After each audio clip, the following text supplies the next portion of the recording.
In this problem on one-dimensional elastic collision, it is given that a neutron collides with a moderator nucleus which is at rest.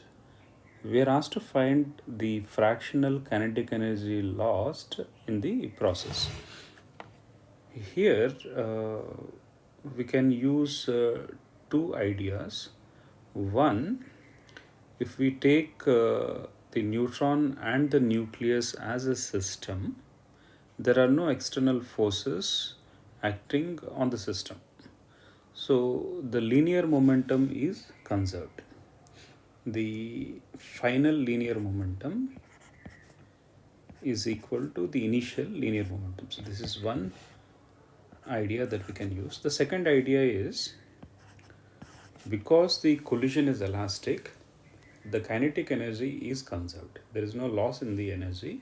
So the final kinetic energy is equal to the initial kinetic energy.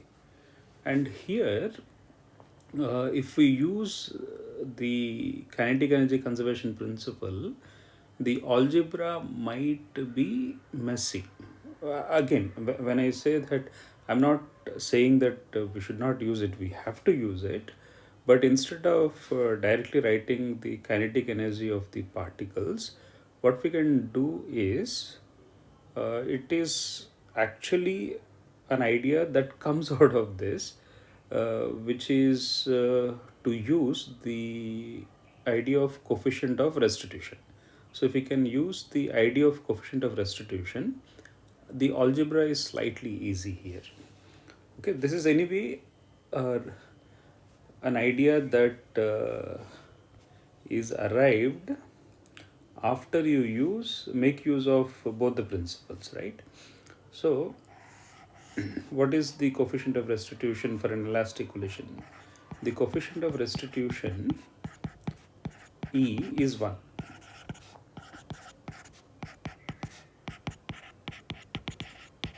So E is 1. Now what is the definition of coefficient of restitution? E is negative of velocity of separation. Okay, or you can say that this is the relative velocity after the collision. Velocity of separation divided by the velocity of approach.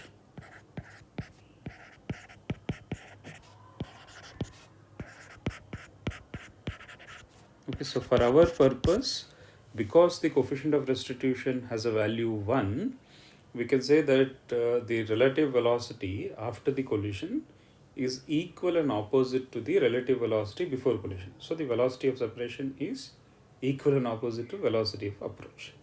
So we are going to use the conservation of linear momentum and the definition of the coefficient of restitution.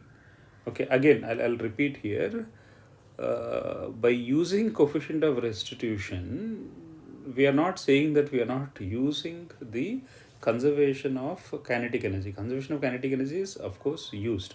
Otherwise, we will not get E equal to 1. Okay, so just keep that in mind.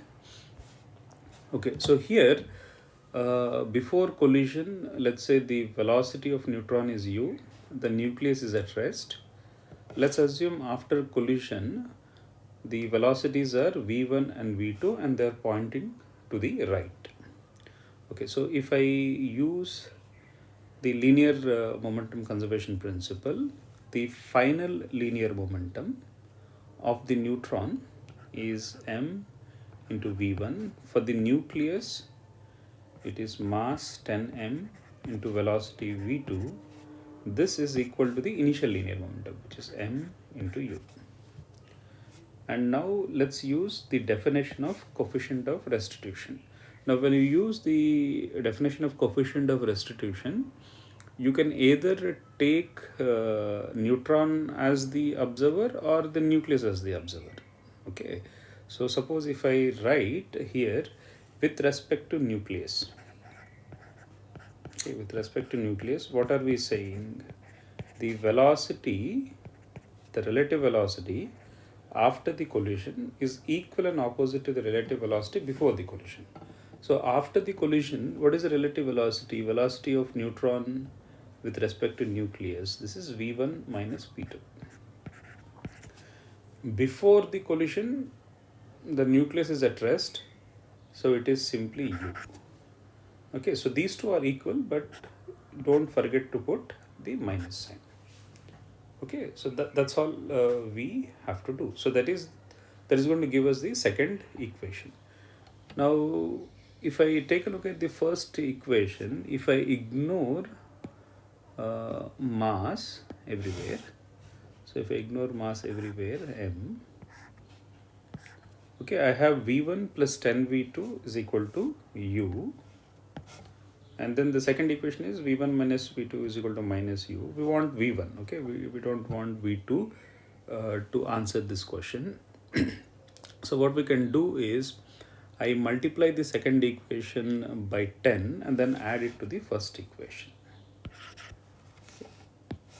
So multiply the second equation by 10 and then add it to the first equation. So we're going to get v1 plus 10 v1, so which is 11 v1, v2 disappears, and we have u minus 10u. Okay, so that is minus 9u. So from here we get v1 as minus 9u by 11. Okay, so that's the velocity of the neutron after the collision. The minus is indicating that the neutron is moving in a direction opposite to that before the collision. Okay, now we need to find the fractional kinetic energy lost. So how do we get that? So the kinetic energy, fractional kinetic energy lost,